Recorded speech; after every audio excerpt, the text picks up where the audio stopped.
Nasamsam ng pulisya ang mahigit 2.4 milyong pisong halaga ng hinihinalang shabu at naaresto ang 3 high-value individual sa isang buy-bust operation sa Barangay Baldoza, La Paz, Iloilo City noong ika-20 ng Enero bilang bahagi ng pinaigting na anti-drug operations bago ang Dinagyang Festival.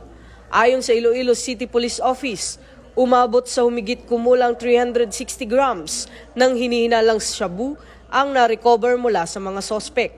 Nagbabala naman si Police Colonel Wilbert Parilla, OIC ng ICPO, sa mga drug personality laban sa pagsasamantala sa Dinagyang Festival at iginiit na paiigtingin ang intelligence-driven operations, surveillance at police visibility upang matiyak ang kaligtasan ng publiko.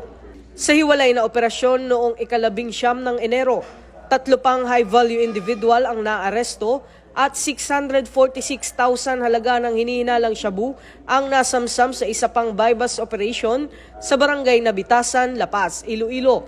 Ito ang bagong PNP para sa bagong Pilipinas. Serbisyong mabilis, tapat at nararamdaman.